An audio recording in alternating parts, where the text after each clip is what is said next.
Ny mofinaina anio atolotry ny FJKM Ambohijanaka Karafitiavana.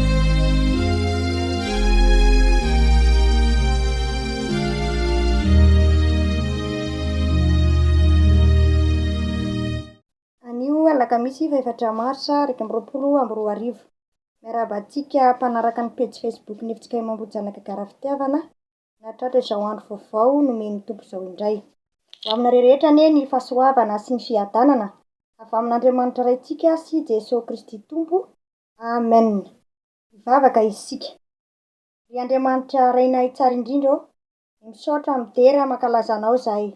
Nomeno indray izao maraim-baovao izao azahoanay miatoraka eo anatrehanao. Misaotra Tompo ny fitahinao anay rehetra, mandritry ny andro rehetra izay nomenao anay, ary nanomezanao anay indray izao andro vaovao izao. Mangataka ny famondram-po sy famelan-keloka avy aminao hatrany izay satria dia mpanota tsy mendrika na dia niantso ianaranao akory aza. Mamondra-fo aminay Tompo, mamelany helokainy amin'ny tsy fantanteranay rehetra. Dia misaotra Jesosy ny amin'ny famelan-keloka izay nomenao anay sahady. Ankehitriny ary izay dia nametraka izao fotoana izao am-pelatananao. Na aiza imbonanay amin'izao ora sy fotoana izao. Dia ianao hanatrika anay amin'ny alalan'ny fanahinao masina, amin'ny alalan'izao fandaharana mofinaina eto amin'izao page Facebook ny fiangonana izao. Dia manatrehana anay Tompo, indrindra ho vakiana sy ho toriana aminay ny teninao. Fanahinao masina anie ho amin'ny mpanomponao sy ho anay izay rehetra mandray izany. Azahoanay mandray sy mivelona amin'ny teninao. Dia aminaranao Jesosy no andrina sy angatanay izany mivavaka izany. Amen. Ny mofinaina voalahatra anio ry havana filazantsara ny Jesosy Kristy araky ny Marka. Marka 10:17 hatramin'ny 17. Marka 10:17 hatramin'ny 17. Rehefa hita dia vakiana ny teny amin'ny anaran'ny Jesosy manao hoe: ary noho ny vao nivoaka anankely an-dalana Jesosy, dia nisy olona anankiray niazakazaka nanantona ka nandohalika teo anatrehany ary nanontany azy hoe: mpampianatra tsara, inona ny ataoko handovako fiainana mandrakizay? Ary hoy Jesosy taminy: nahoana no atao hoe tsara? Tsy misy tsara afa-tsy iray ihany, i Andriamanitra. Fantatrao ny didy hoe: aiza mamono olona, aiza mijangajanga, aiza mangalatra, aiza mety ho vavolombelona mandainga, aiza manambaka, manajano rainao sy ny reninao. Ary hoy izy taminy: mpampianatra, izany rehetra izany efa notandremako hatry ny fony aho mbola kely. Ary Jesosy nijery azy tsara, dia tia azy ka nanao taminy hoe: diso zavatra iray loha ianao, mandehana amin'ny izay rehetra anananao ka omeo malahelo. Dia nanarakitra any an-danitra ianao ary evia hanaraka ahy. Dia nanjombona tery ny tarehany tamin'izany teny izany ka niala tamin'ny alahelo izy satria narena be. Ary Jesosy nijery ny manodidina ka nanao tamin'ny mpianany hoe: manahoana ny asarotry ny idiran'ny mpanankarena amin'ny fanjakan'Andriamanitra? Ary ny mpianatra dia gaga tamin'izany teny izany. Fa Jesosy namaly indray ka nanao taminy hoe: anaka, manao ahoana ny asarotry ny idiran'ny tokony harena amin'ny fanjakan'Andriamanitra? Moramora kokoa ny idiran'ny rameva amin'ny vodi-mpanjaitra noho ny idiran'ny manan-karena amin'ny fanjakan'Andriamanitra. Dia talanjana indrindra izy ka nanao taminy hoe: iza indray no azo vonjena? Fa Jesosy nijery azy ka nanao hoe: raha amin'ny olona dia zavatra tsy hainy izany, fa tsy mba tahaka an'izany ny amin'Andriamanitra. Fa ny zavatra rehetra dia hain'Andriamanitra. Ray Masina, manamasina anay amin'ny fahamarinana, ny teninao ny fahamarinana. Amen. Dia mbola ho ampitomboina ao amintsika hatrany ny fahasoavana sy ny fiadanana avy amin'Andriamanitra raintsika Jesosy Kristy Tompo. Amen. Mampiorina ny mino ny fizahan'ny toetra. Izany ny lohahevitra amin'ity volana marsa ity. Andeha ho zaraina telo izao mofinaina voalahatra izao. Dia ny Marka 10:17 ka hatramin'ny 17 izay efa novakiana teo. Voalohany, ny fizahan'ny toetra ny mino handovana fiainana mandrakizay. Faharoa, ny fizahan'ny toetra ny mino hirisoana amin'ny tena fitiavana marina an'Andriamanitra. Ary ny fahatelo, fizahan'ny toetra ny mino hanehoana Andriamanitra ny famonjeny. Andeha hojerena ny voalohany. Ny fizahantsoetrany mino andivaina fiainana mandrakizay hitantsika eo amin'ny andininy fafito ambin'ny folo izany. Tovolahy mpanan-karena iray tonga nanantona an' Jesosy ka nanontany azy hoe: inona ny ataoko handivako fiainana mandrakizay? Araka ny mpanan-karena azy dia manana ny zavatra rehetra ilaina amin'izao fiainana izao izy, dia mbola nitady fiainana mandrakizay any an-danitra. Ary dia tsy nisalasala izy, nanantona sy nanontany an' Jesosy. Ity tovolahy ity dia tsy zaza vao amin'ny finoana akory. Porofon'izany raha nanantona an' Jesosy izy, raha nanontany an' Jesosy izy hoe raha nanontany an' Jesosy izy hoe fantatrao ny didy hitantsika eo amin'ny andininy fa 8 izay misy didy maromaro ao amin'io andininy io. Ny valiteniny dia mazava tsara hitantsika eto amin'ny andininy 20 tapany faharoa manao hoe: izany rehetra izany efa notandremako hatry ny fony aho mbola kely. Izany hoe efa teo amin'ity lehilahy ity mihitsy ny faniriana handova fiainana mandrakizay na koa hoe maniry ho voavonjy. Tonga nizahan-toetra azy ary Jesosy. Inona no nitranga? Io mantsy Jesosy taminy: mandehana midio izay rehetra nananao ka omeny malahelo ka avy anaraka ahy. Ny andininy 120 tapany faharoa. Izany hoe notsapain'i Jesosy izy, vonony hisaraka amin'ireo harena hita maso. Ireo ve izy? Naleo ve ny haren'ny tany? Toy izay Jesosy. Raha ny toy ny tantara no jerena dia toy ny mpianatra manala fanadinana. Miala maraina mandeha mianatra ary tsy miala eo amin'ny kahie rehefa ao an-trano. Kay ka manao raharaha izy dia mody mianatra. Vokany tsy afaka fanadinana. Dia toy izany koa ity lehilahy ity. Endrika ivelany fotsiny ny nanarahany didin'Andriamanitra sy ny faniriany ho voavonjy na handova fiainana mandrakizay. Satria mihevitra izy fa afaka miaraka ny fananana harena sy ny fanarahana ny tompo. Dia hoy Jesosy: tsy mahay manompo an'Andriamanitra sy mamona isika. Matitiko 4:20. Ry havana malala ao amin'ny tompo, izao vanim-potoana izao dia fotoana handinihan-tena. Ho andeha isika handiny tena hoe manahoana tokoa isika raha tonga amin'izany fizahantsoetra izany. Tena mpanompon'Andriamanitra marina ve isika? Tena mahatoky an'Andriamanitra ve isika? Tsarovy fa raha mizaha toetra antsika Andriamanitra dia tiantsika izy. Hoy eo amin'ny andininy 120 dia misy izao teny izao: ary Jesosy nijery azy tsara dia tia azy. Izany hoe raha miatra aminao ny fizahantsoetra dia izao: tianao Andriamanitra, tiany ianao hanana anjara fiainana mandrakizay. Fa ny fizahantsoetra mino faharoa irosoana amin'ny tena fitiavana marina an'Andriamanitra. Andininy 120 tapany faharoa. Misy zavatra ray loha ianao. Araka efa hanambara teo aloha dia izao: tia an'ity tovolahy ity Jesosy. Ka ny fitiavan'i Jesosy azy no antony nitenena ny fahadisoana.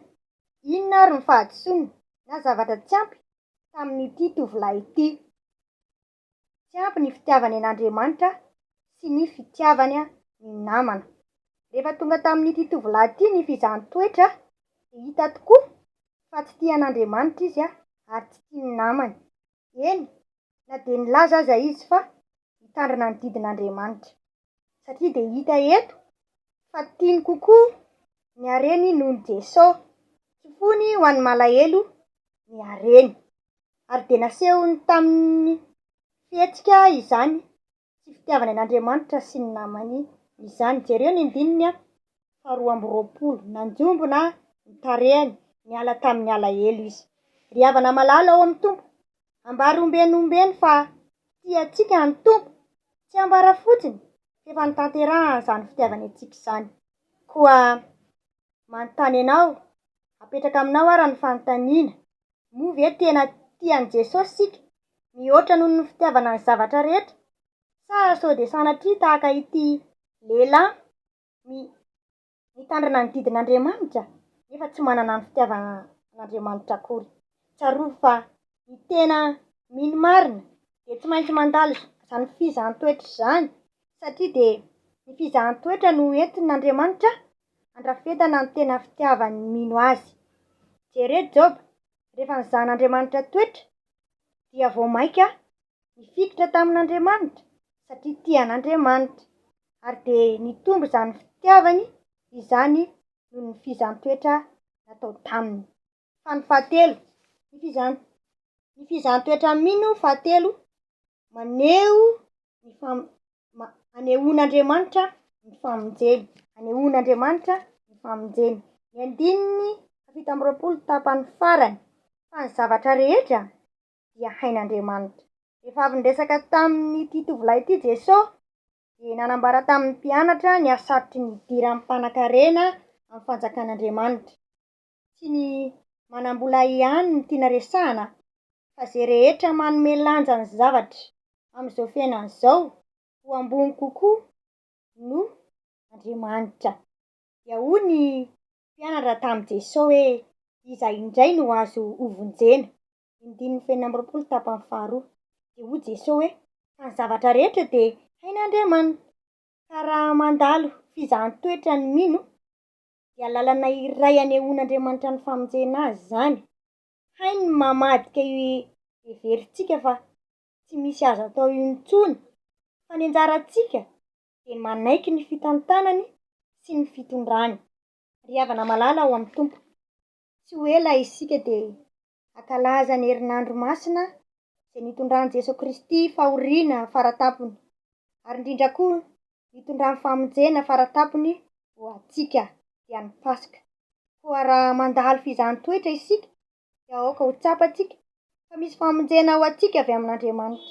Ho aza miala amin'Andriamanitra dia ho hitantsika ilay famonjena tiany asehony ao anatin'izany ady sarotra izany. Eo an'Andriamanitra ny voninahitra. Amen.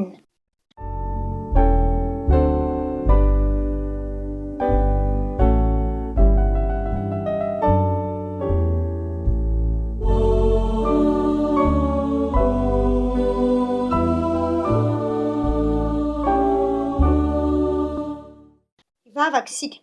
Ry Andriamanitra rainay tsara indrindra ao, misaotra anao izay ny amin'ny teninao izay nomenao anay tamin'ity andro anio ity, izay mampahery anay, mampitodika anay bebe kokoa ao aminao. Tianao tokoa izay Jesosy hiorina tsara ao aminao. Azahoanay tokoa handova ilay fiainana mandrakizay izay efa namboarinao anay, ary hitombonay tokoa amin'ny tena fitiavana anao marina, ary indrindra anehoanao famonjena anay. Koa ankehitriny tokoa dia misaotra Tompony amin'ny teninao. Ampitomboy ary Jesosy ny finoana anao noho izany teninao izany. Ka io izahay raha mandalo ady sarotra Tompo, ho tsapanay fa misy tianao ambarany ao anatin'ireny ady sarotra ireny dia ilay famonjeny lehibe ao aminao. Koa na iza Tompo amin'izao ora sy fotoana izao mety mandalo fizan-toetra mamay isan-karazany. Jereo amin'ny indrafonao izy ireny Jesosy. Ampafantaro azy Tompo fa ny tena mino tokoa anie no miatra amin'izany fizan-toetra izany e, ary atsiaro izy ireo tantaran'ireo mpino maro ao anatin'ny soratra masina izay nandalo izany ady sarotra izany, kanefa dia novonjenao, nanehoanao famonjena. Dia mampaherezo, ampitomboy finoana Jesosy izay rehetra mandalo fizan-toetra amin'izao ora sy fotoana izao, ary ataovy mahita anao izy ao anatin'izany ady sarotra izany, indrindra raha mitady anao. Dia mametraka ny fiainany tsirairay avy am-pelatananao, ny fiainany fiangonana, mba handroso ara-panahy mandrakariva ny fiangonana, havita ny didy amin'izay nametrahanao azy. Ao koa ny fiainany firenenay, izay tsy misy miafina aminao Tompo, ity firenena ity. Mangataka izay Tompo, aza ela Jesosy, vonjeny firenenay, ho afaka amin'ny tsy fahamarinana rehetra, ary ho afaka amin'ny tsy finoana, ary anjakanao Jesosy anie izao firenena izao. Dia mivavaka izay ho an'izay rehetra manaraka izao fandaharana izao na iza. Dia jereo amin'ny indrafonao ny tsirairay ampany rehetra ny fahasoavanao. Dia mametraka izao andro vaovao izao eo am-pelatananao momba anay, amin'ny famakivakiana ny andro izay nomenao anay. Dia aminaranao Jesosy no andrina isangatanay izany mivavaka izany, farananay mivavaka ay amin'ny anam-pianaran'i Jesosy manao hoe rainay eo izay any an-danitra, masinina anie ny anaranao, ho tonga anie ny fanjakanao, atao anie ny fitambanao, Efiatao tahaka ny Andriamanitra.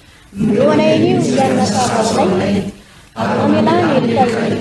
Asa mamelana azy tahiretsy taminay, aza mitondra anay amin'ny fanampana, ahoana fahamehanana azy.